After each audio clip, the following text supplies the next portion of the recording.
Hello, brilliant and embodied souls. My name is Kim. Welcome back to my channel. We have relocated today.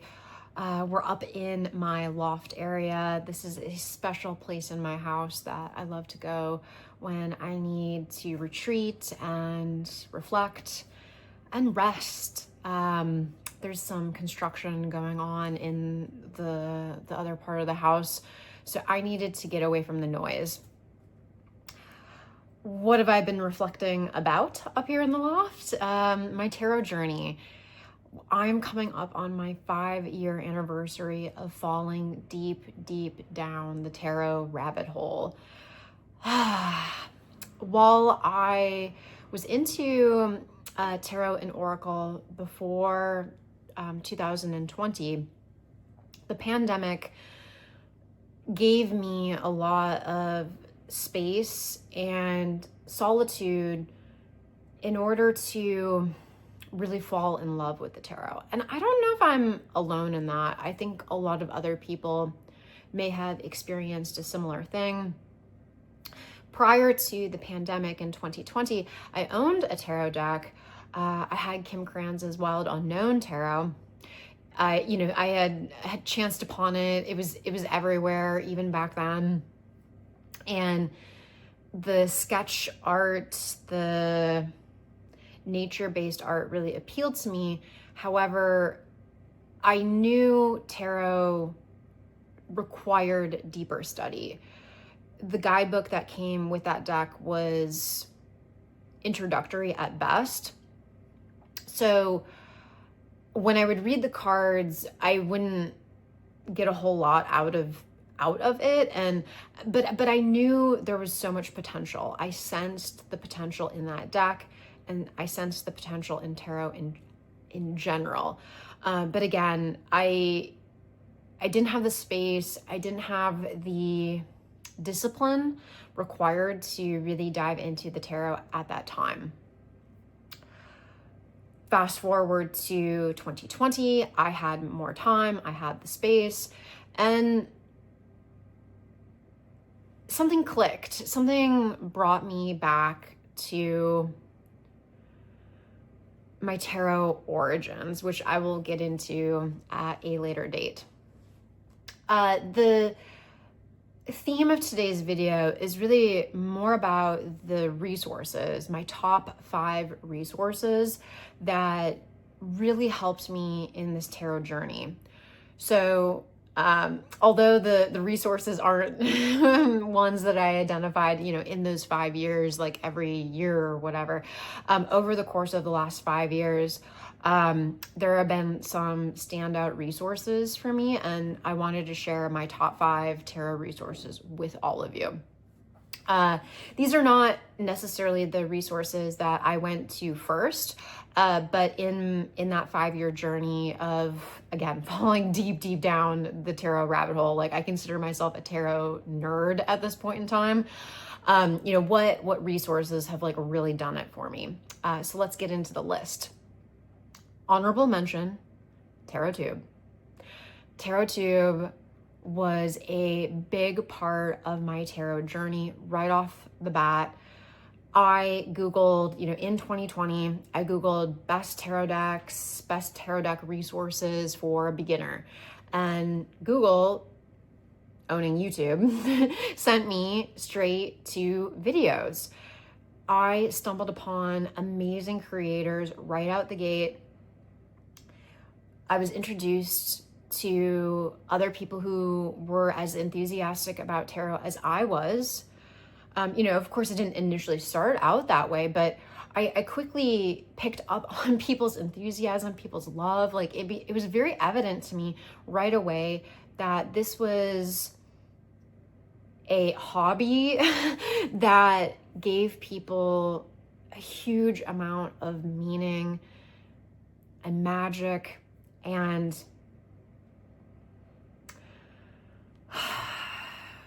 purpose even.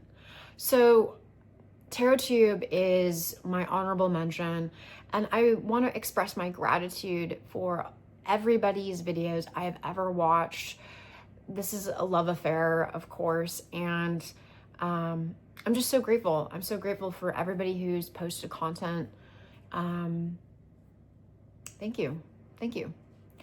Okay, let's move into some of the other resources. I'm going to leave my number one till the last, but the rest aren't necessarily in any order. I want to talk about a podcast at the top, and this podcast is Fortune's Wheelhouse. Maybe some of you have heard of it.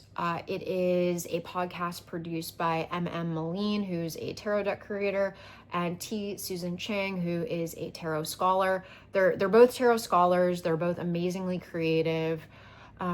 T. Susan Chang and M.M. Moline have several books. They are such wise ones. They have studied the tarot from many different angles. Their podcast looks at the traditional RWS deck and the Thoth deck. Spoiler alert, they are more similar than what people like to think. Of course, there are differences. The podcast goes into those differences, but fundamentally, they're both Golden Dawn decks. And the podcast is so helpful in showing the ways in which they are linked and bridging the gap between those two decks, as well as talking about like why they're different, where they're different, what the significance of those differences are. It's amazing.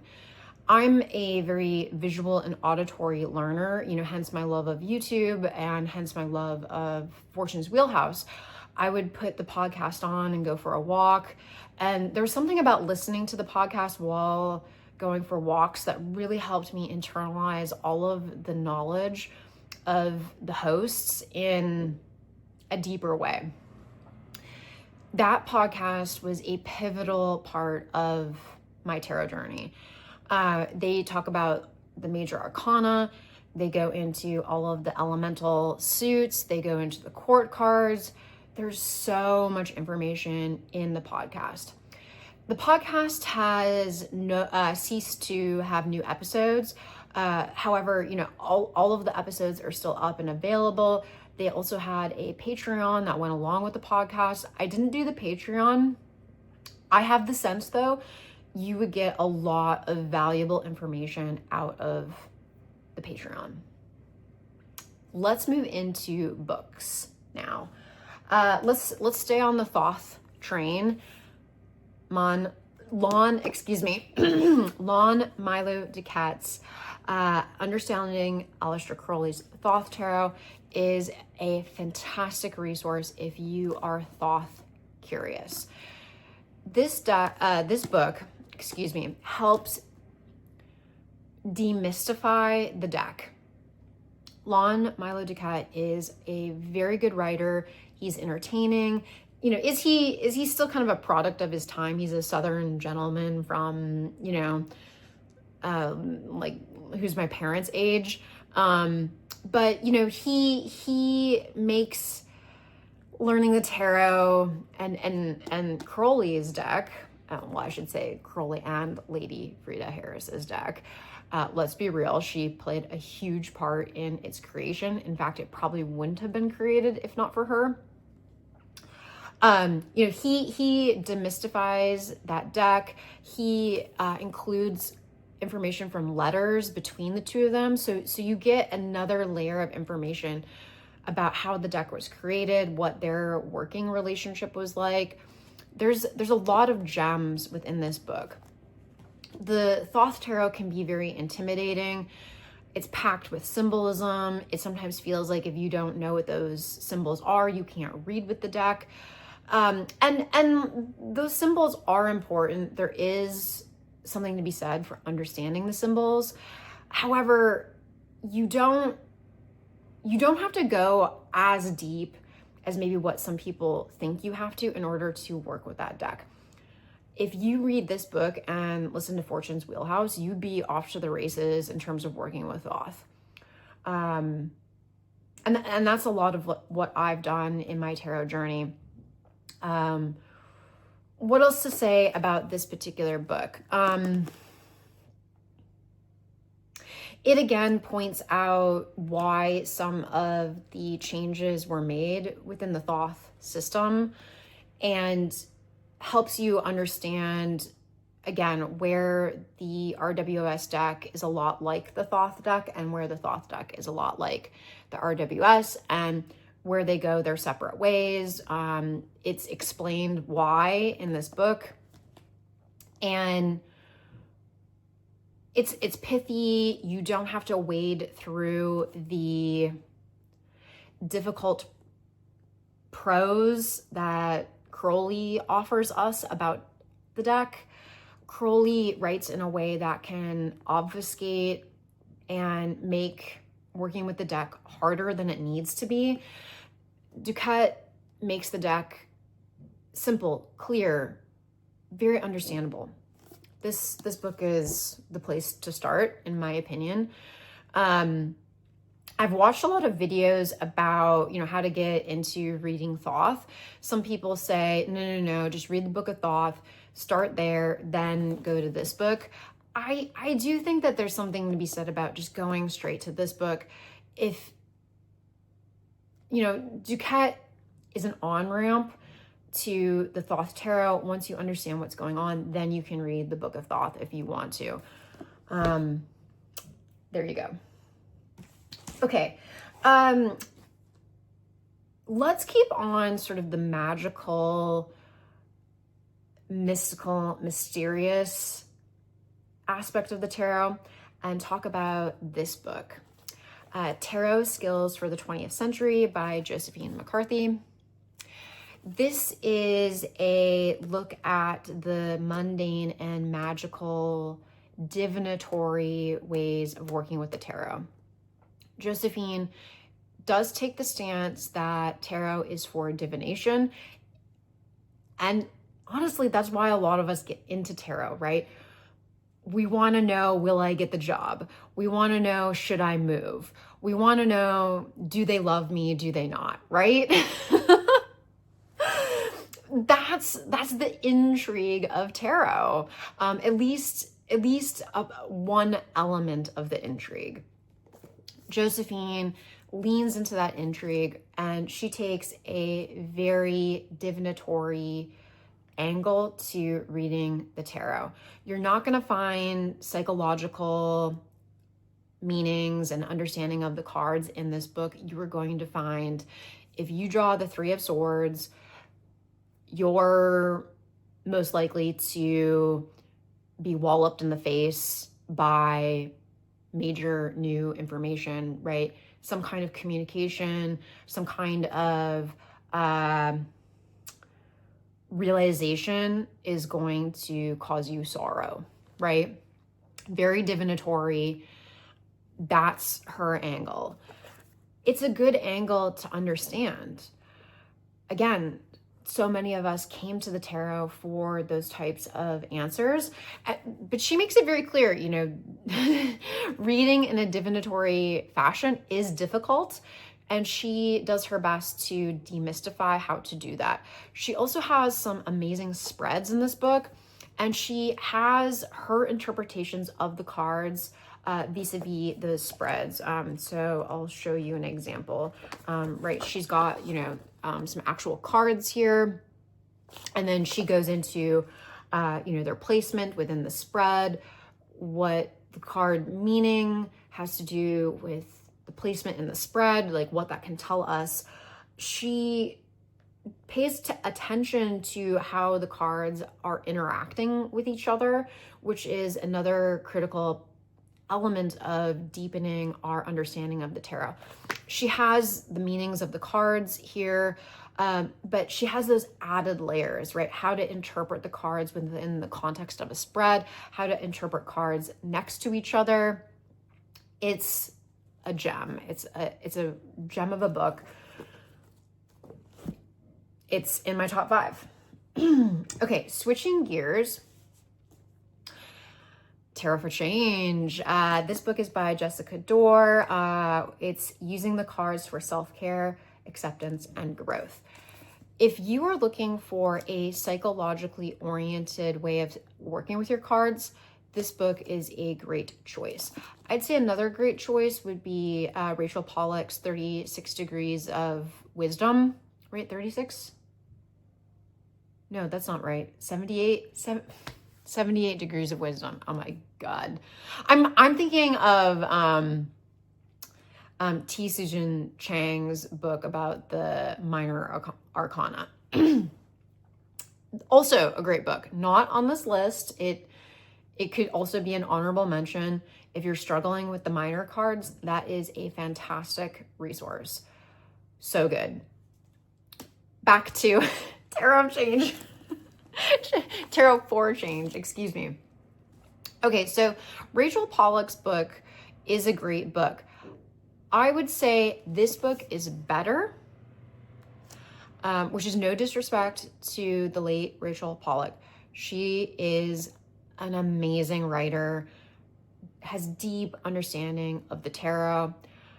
The reason why this book edges out Rachel's book is that Jessica did a master's degree, I believe, in social work.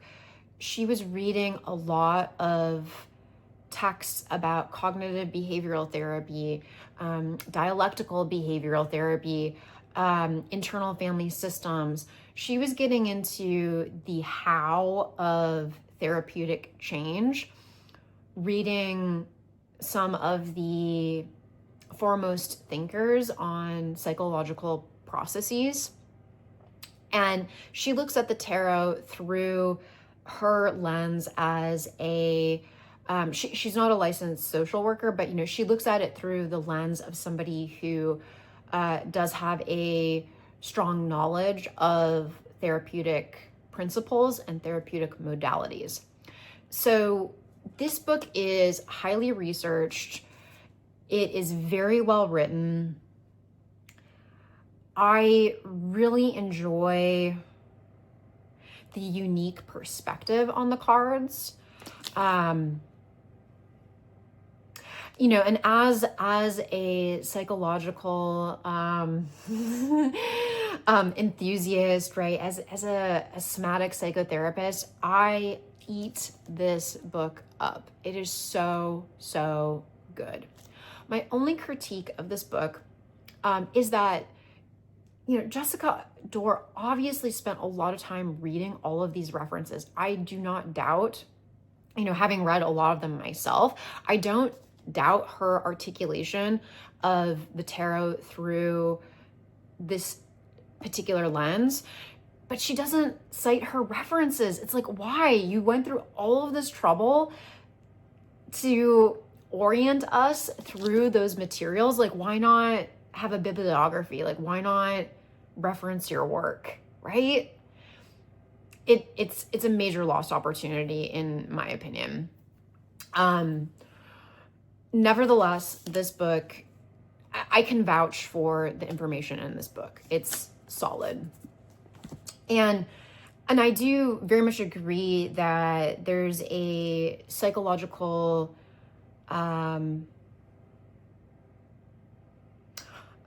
self-reflection opportunity with the cards. You know, I think after we get over that, like, you know, that like, will they call me kind of phase of our reading, we start to realize there are so many other ways of working with the cards, including self-growth, change, self-reflection, self-development, etc.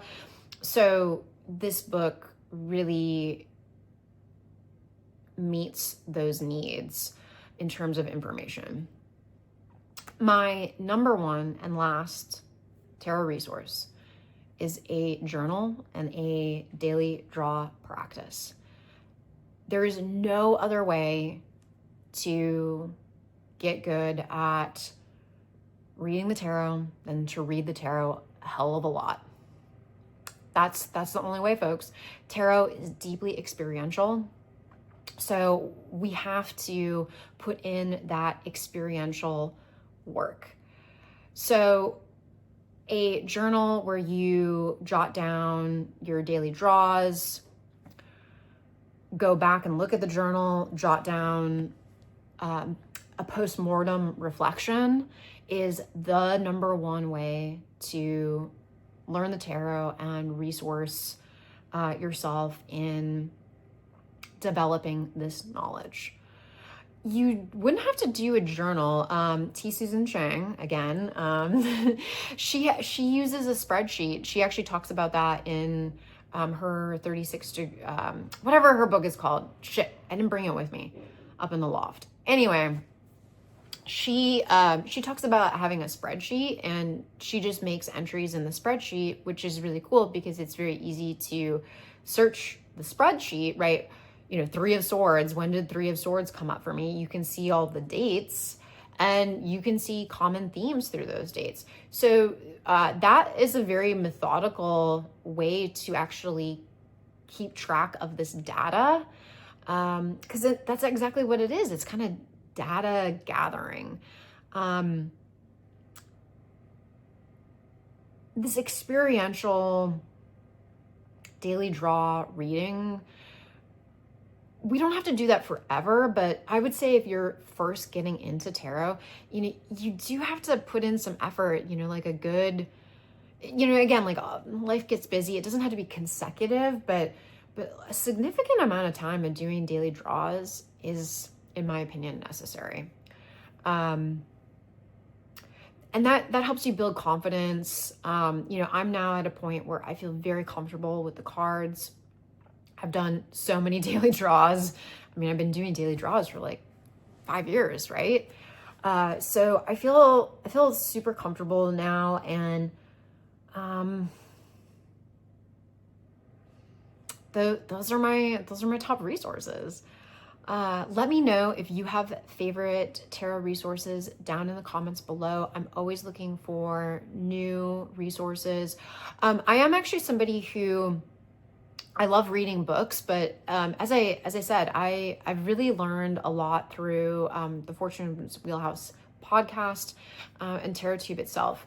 But like I said, there's so many great tarot books out there.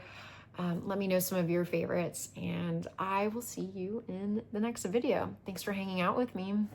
Bye for now.